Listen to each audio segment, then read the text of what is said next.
السلام علیکم ورحمۃ اللہ وبرکاتہ۔ رب اشرح لی صدری ویسر لی امری واحلل عقدۃ من لسانی یفقہوا قولی۔ اللہم فقہنا فی الدین، اللہم انی اسألک علما نافعا وعملا متقبلا ورزقا طیبا۔ دیکھتے ہیں آج سورہ الحدید کو۔ بسم اللہ الرحمن الرحیم۔ سبح للہ ما فی السماوات والارض، تسبیح کرتی ہے اللہ کی ہر چیز، ماں جو بھی چیز ہے، فی السماوات والارض جو بھی آسمانوں میں ہے اور زمین میں۔ سورت کا سٹارٹ اللہ کی تسبیح سے ہوتا ہے کہ اللہ کی تسبیح بیان کر رہی ہے کائنات کی ہر چیز۔ تسبیح کا معنی کیا ہوتا ہے؟ ہم لکھ تو دیتے ہیں پاکی بیان کر رہی ہے، تسبیح کر رہی ہے، لیکن تسبیح ہے کیا؟ سبح یسبح کا معنی ہوتا ہے کسی چیز کو تیرانا، کسی چیز کو سطح پر برقرار رکھنا، یعنی فلوٹ کرے کوئی چیز۔ تو ہر کوئی اپنے مدار میں تیر رہا ہے، جتنے بھی چاند، ستارے، سیارے یہ اپنے آربٹس میں تیر رہے ہیں، اس کے لیے بھی یہی لفظ آیا، یعنی کسی چیز کو فلوٹ کرانا۔ لیکن جب اللہ تعالیٰ کے لیے یہ آتا ہے سبح یسبح، تو اس کے معنی جیسے اس کی شان کے لائق ہے، اس کے مقام پر اس کو برقرار رکھنا اپنے ذہنوں میں۔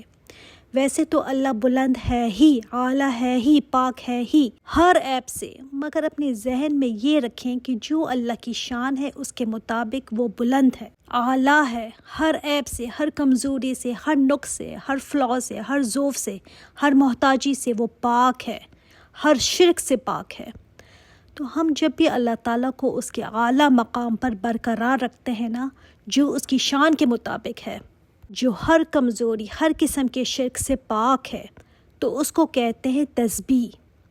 ہم لکھ دیتے ہیں پاکی، تو کس سے پاک سمجھ ہونی چاہیے نا۔ سبحان اللہ جب ہم کہتے ہیں تو ہمیں شعور ہونا چاہیے کہ ہم کیا کہہ رہے ہوتے ہیں، کہ اللہ تو ایسا ہے، تیرے اندر کوئی کمی نہیں ہے، کوئی عیب نہیں ہے، تیرے اندر کوئی کمزوری نہیں ہے، کوئی نقص نہیں ہے، اور کوئی ایسا تصور تیرے ساتھ نہیں ہے جو تیری شان کے مقام کے لائق نہ ہو۔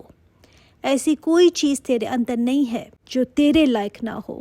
یہ اتنی لمبی بات صرف ایک تسبیح میں آ گئی۔ اب یہ کام کون کر رہا ہے؟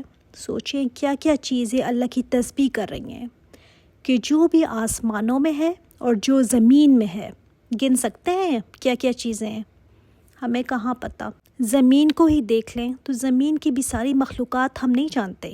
ہم نہیں جانتے سمندر کے آخر اندر کیا کیا ہے، اللہ کی کتنی مخلوقات ہیں۔ ہم تو دیکھ دیکھ کر حیران ہوتے رہتے ہیں، لگتا ہے الگ ہی دنیا ہے سمندر کی۔ اور پھر اور ملکوں میں چلے جائیں، صحراؤں میں، وہاں پر اللہ کی ایسی ایسی مخلوق نظر آتی ہے، سبحان اللہ۔ ایسی ایسی چیزیں ہمیں ڈاکومنٹری میں دیکھنے کو ملتی ہیں کہ ایسی ایسی مخلوقات ہیں پہلے کبھی نہیں دیکھی ہوتی۔ اور یہ زمین کی بات ہے کہ ہمیں اس کا بھی پوری طرح نہیں معلوم، کتنا محدود ہمارا علم ہے، کتنی محدود ہماری سوچ ہے۔ ابھی تو وہ ڈاکومنٹری سے چند ایک چیزیں دکھا کر ہمیں بتا دیتے ہیں، ادروائز ہمیں نہیں پتہ کہ کہاں کہاں کیا کیا مخلوقات ہیں۔ اور ہم سوچ سکتے ہیں کہ ہر چیز تسبیح بیان کر رہی ہے اللہ کی۔ اب یہ تسبیح وہ کیسے کرتے ہیں؟ ہم جیسے کرتے ہیں کیا ویسے کرتے ہیں، یا کوئی اور طریقہ ہے ان کی تسبیح کرنے کا؟ تو بعض مفسرین کہتے ہیں کہ ان کی تسبیح حال سے ہے، مطلب ان کا حال ایسا ہے کہ وہ خود بخود اللہ کی تسبیح ہے، کہ وہ مالک کون ہے جس نے مجھے تخلیق کیا، وہ خالق کون ہے، وہ مصور کیسا ہے جس نے مجھے تخلیق کیا ہے۔ ان کا حال ہی بتا دیتا ہے۔ جیسے آپ کوئی آرٹ گیلری میں جائیں، دیکھتے ہیں نا شاندار خوبصورت پینٹنگز، وہ پینٹنگز منہ بولتا ثبوت ہے کہ اس کو بنانے والا زبردست ہے۔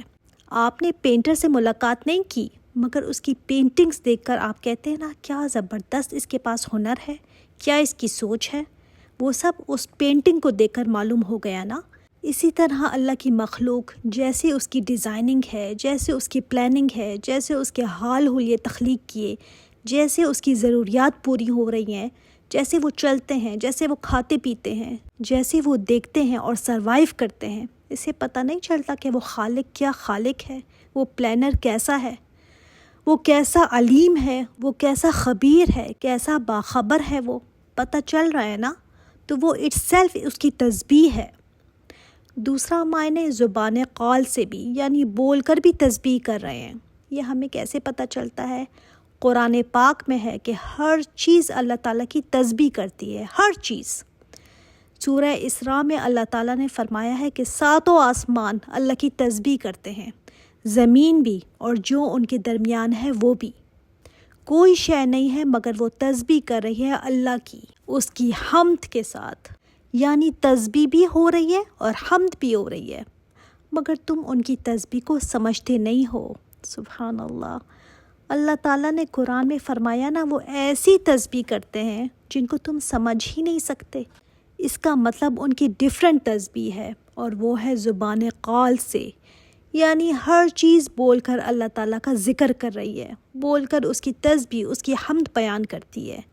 تو پھر ہمیں کیوں سنائی نہیں دیتا؟ آپ کو پتہ ہے کتنی ہی ساری آوازیں ہیں اس کائنات میں جو ہم سن نہیں سکتے۔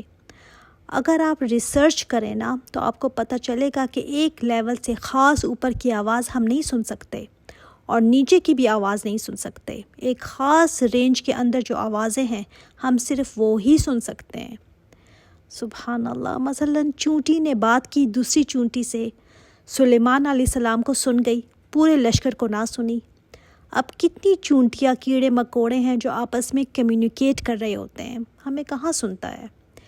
اسی طرح اور اللہ کی مخلوقات تسبیح کرتی ہیں۔ آپ صلی اللہ علیہ وآلہ وسلم نے صحابہ کو کھانے کی تسبیح سنائی تھی، اور ہمیں نہیں سنائی دیتا۔ ضروری نہیں ہے کہ ہمیں سب کی تسبیحات سنائی دیں۔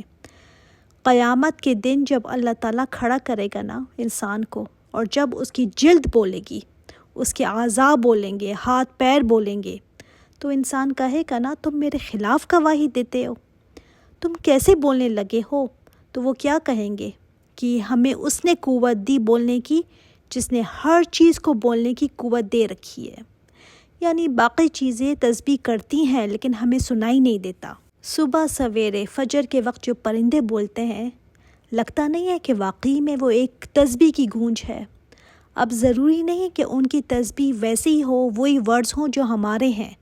جو بھی اللہ تعالیٰ نے ان کو زبان دے رکھی ہے، جیسے بھی ان کو سکھایا ہوا ہے، ویسے ہی وہ تسبیح کرتے ہیں۔ جیسے قبر میں بھی مردوں کو جب عذاب ہوتا ہے تو حدیث میں آتا ہے کہ سب مخلوق سنتی ہے سوائے جن و انس کے، وہ نہیں سن سکتے، ان کی چیخ و پکار ہم نہیں سن سکتے۔ اللہ نے ہمیں اس سے محفوظ رکھا ہوا ہے۔ تو لیونگ اور نان لیونگ دونوں ہی تسبیح کرتے ہیں۔ ماں آیا نا، جو کچھ بھی ہے آسمان اور زمینوں میں، اور آسمان میں کیا کیا مخلوقات ہیں ہم کیا جانیں۔ اور آسمان، پہلے، دوسرے، تیسرے آسمان کے علاوہ جتنی بھی سسٹمز چل رہے ہیں، پلینٹس ہیں، ستارے ہیں، سیارے ہیں، وہ اٹ سیلف تسبیح کر رہے ہیں، اور اگر ان کے اندر کوئی مخلوقات ہیں تو وہ بھی تسبیح کرتی ہیں۔ اللہ کے لشکروں کو سوائے اس کے کوئی نہیں جانتا، اور وہ کیسے تسبیح کر رہے ہیں وہ اللہ کو ہی معلوم ہے۔ پھر ایک معنی اور بھی ہے تسبیح کرنے کا کہ اللہ کے حکم کے مطابق یہ چل رہے ہیں، یہ ٹس سے مس نہیں ہوتے، جیسے سورج کو کہا گیا ویسے ہی چل رہا ہے، چاند، پرندے، ستارے، سیارے سب اللہ کی مطیع ہو کر چل رہے ہیں۔ اچھا، کافر تو اللہ کی تسبیح نہیں کرتا، ہاں، لیکن اس کا جسم اللہ کی ہی تسبیح بیان کرتا ہے۔ نہ تو اس کا اپنے جسم پر زور ہے، نہ اس کا اپنے بالوں پر زور ہے کہ میرے بال سفید نہ ہوں، نہ ہی اس کا بس چلتا ہے کہ میری ہڈیاں کمزور نہ ہوں، دل صحیح کام کرتا رہے، اس کا زور نہیں چلتا کہ میری ہیلتھ صحیح رہے۔ تو کافر کا جسم بھی اللہ تعالیٰ کے حکموں کا ہی فرمانبردار ہے، جیسے اللہ تعالیٰ نے چاہا وہ ویسے ہی چلے گا۔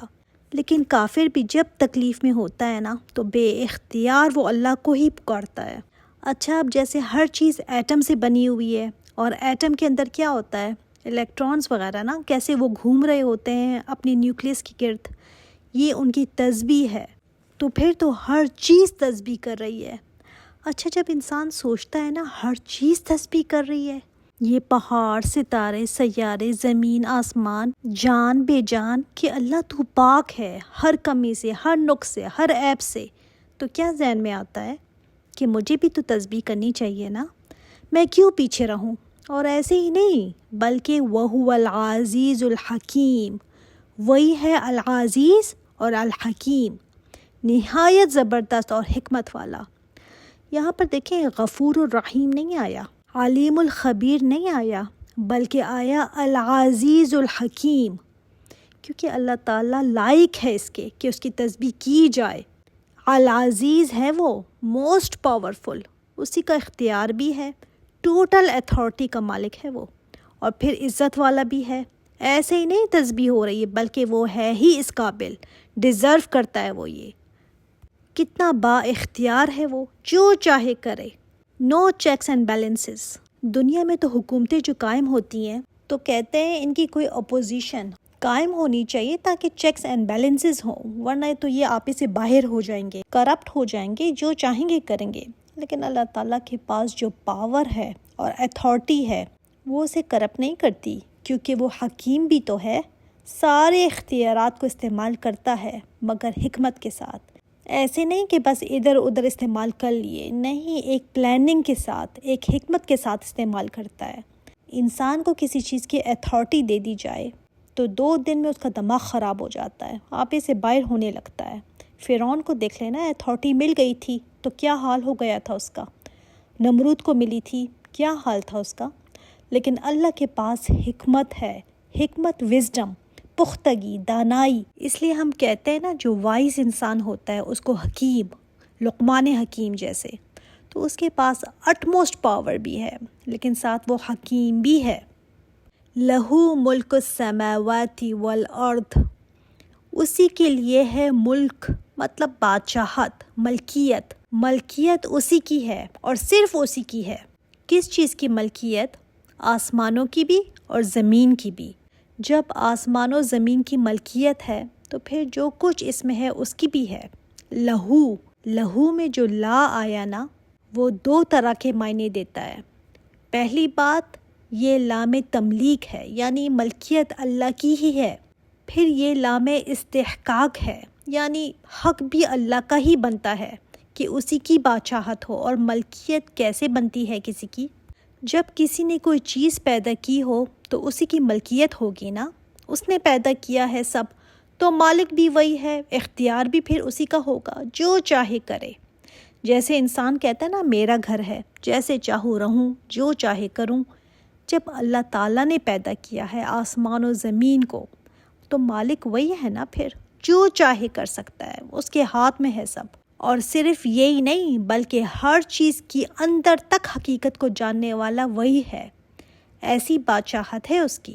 ورنہ یہاں پر دنیا میں کسی ملک کے بادشاہ کو کہاں پتہ ہوتا ہے کہ کیا ہو رہا ہے؟ ان کے وزیر، ان کے مشیر، ان کے خادم ان کو خبریں لا کر بتاتے ہیں کہ کیا ہو رہا ہے، اور پھر مشورہ دیتے ہیں کہ ایسا کر لیں۔ اللہ تعالیٰ کو کسی کی بھی ضرورت نہیں ہے، تو لہو کہ صرف اسی کی ہے ملکیت۔ پھر اس کے بعد انسان سر اٹھائے، چھوٹا سا اختیار انسان کو دے دیا گیا کہ چاہے تو نیکی کا راستہ اختیار کرے، چاہے تو بدی کا اختیار کرے، چاہے تو اس کی مان کر چلیں، چاہے تو الٹ چلیں۔ یہ اختیار انسان کو دیا گیا ہے، لیکن انسان نے سمجھ لیا کہ سارا ہی اختیار میرے پاس ہے، میں پتہ نہیں کیا چیز بن گیا ہوں۔ جبکہ بادشاہت تو اللہ کی ہی ہے، وہی اختیار رکھتا ہے، قدرت والا ہے، وہی حکمت والا ہے۔ پھر تم کیوں اپنا ٹرسٹ اس پر نہیں رکھتے؟ کیوں اپنا بھروسہ اس پر نہیں رکھتے؟ جو حکم وہ دیتا ہے کیوں تم مان کر نہیں چلتے؟ تم نہیں سمجھتے کہ وہ الحکیم ہے، حکم دے رہا ہے تو تمہارے بھلے کا ہی ہے؟ جو آسمان و زمین کا بادشاہ ہے اس سے نہیں ڈرتے تم؟ ہاں، مگر لوگوں سے ضرور ڈرتے ہو۔ یحیی و یمیت، وہی زندہ کرتا ہے اور وہی مردہ کرتا ہے۔ قرآن پاک میں کچھ قسم کے لوگوں کے بارے میں آتا ہے کہ وہ کہتے ہیں کہ یہ دنیا کی زندگی ہی ہر چیز ہے، بس سب کچھ یہی ہے، اور ہم خود ہی جیتے ہیں اور ہم خود ہی مرتے ہیں، نہ ہمیں کوئی زندگی دیتا ہے نہ کوئی مارتا ہے، بس یہ زمانے کا الٹ پھیر ہی ہے۔ مطلب ٹھیک ہے، ایک ایج گزار کر کسی کو بیماری لگ گئی تو مر گیا، یہ کیا بات ہوئی کہ اللہ زندہ کرتا ہے؟ ہم تو بس خود ہی زندہ ہو جاتے ہیں، خود ہی مر جاتے ہیں، بس زمانے کا الٹ پھیر ہے یہ۔ اللہ تعالیٰ فرماتا ہے زندگی کا مالک بھی وہی ہے اور موت کا مالک بھی وہی ہے۔ جب ابراہیم علیہ السلام نے کہا تھا نا نمرود سے کہ میرا رب وہ ہے جو زندہ کرتا ہے اور مارتا ہے، تو نمرود نے آگے سے کہا میں بھی زندہ کرتا ہوں اور میں بھی مارتا ہوں، لاؤ ایک قیدی جس کو سزائے موت ملی ہے، اس کو رہا کر دیا، دیکھو اس کو زندگی مل گئی، اور ایک بے قصور کو باہر سے لا کر قتل کر دیا کہ دیکھو موت دے دی اس کو۔ یہ نہیں ہے، ابراہیم علیہ السلام سمجھ گئے تھے کہ اس بے عقل کے اندر تو کوئی اتنی سمجھ ہے ہی نہیں کہ میں کیا کہہ رہا ہوں، تو پھر انہوں نے سورج کی بات کی تھی۔ تو اللہ تعالیٰ کی بہت بڑی قدرت ہے کہ وہ ایک نطفے میں زندگی ڈالتا ہے، اللہ تعالیٰ زندگی ڈالتا ہے، اور سائنس آج تک یہ نہیں بتا سکی کہ موت کیا چیز ہے، کیا چیز انسان کے اندر سے ختم ہو جاتی ہے۔ روح کو تو یہ مانتے ہی نہیں۔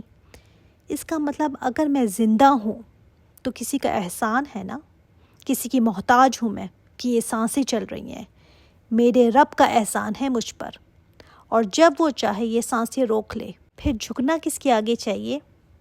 وَهُوَ عَلَى كُلِّ شَيْءٍ قَدِيرٌ، وہ جو ہر چیز پر قدرت رکھتا ہے۔ اب سوچتا ہے نا انسان کہ اللہ تعالیٰ کس کس چیز پر قدرت رکھتا ہے؟ زندگی پر، موت پر، صحت پر، کسی کو اٹھانے پر، کسی کو بٹھانے پر، کسی کو ہنسانے پر، کسی کو رلانے پر، کسی کا کام بنانے پر، کسی کا کام بگاڑنے پر۔ گنتے جائیں اللہ تعالیٰ کی جو قدرت ہے نا، اس کو ہم سمیٹ ہی نہیں سکتے، نہ ہماری سمجھ کا اتنا لیول ہے کہ پوری طرح اس کو جان سکیں۔ اس لیے قرآن پاک میں اعلیٰ کل شیء آیا، کیونکہ ہم کل شیء کو ڈیفائن کر ہی نہیں سکتے۔ ہر چیز کیا؟ اب لکھنے لگے نا تو لکھتے جاؤ، تھک جائیں گے آپ کی سوچ ختم ہو جائے گی، آپ کو سمجھ ہی نہیں آئے گا کیا کیا چیز پر اللہ قدرت رکھتا ہے۔ انسان کی بے بسی ہے کہ اے انسان تم سمجھ ہی نہیں سکتے اللہ کیا کیا کرنے پر قادر ہے۔ پھر بھی انسان ایسے رب کو چھوڑ کر پتہ نہیں کہاں کہاں جا کر مانگتا ہے، ایسوں سے مانگتا ہے جو خود اپنی زندگی کے مالک نہیں، جو خود نہ سن سکتے ہیں، قبروں میں وہ پڑے ہوئے ہیں، ان سے جا کر مانگتا ہے، اس کو چھوڑ کر جو علی کل شیء قدیر ہے۔ انسان کی عقلوں کو کیا ہو جاتا ہے؟ کبھی پتھروں کے آگے سر ٹیکتا ہے تو کبھی اپنے ہی جیسوں کے آگے۔ ابھی آگے انشاءاللہ تعالیٰ اللہ تعالیٰ کے 4 اسماء حسنی آئیں گے، پھر ان کی انشاءاللہ تعالیٰ تعریف دیکھتے ہیں۔ سبحانک اللہم و بحمدک اشہد ان لا الہ الا انت استغفرک و اتوب الیک۔ السلام علیکم ورحمۃ اللہ وبرکاتہ۔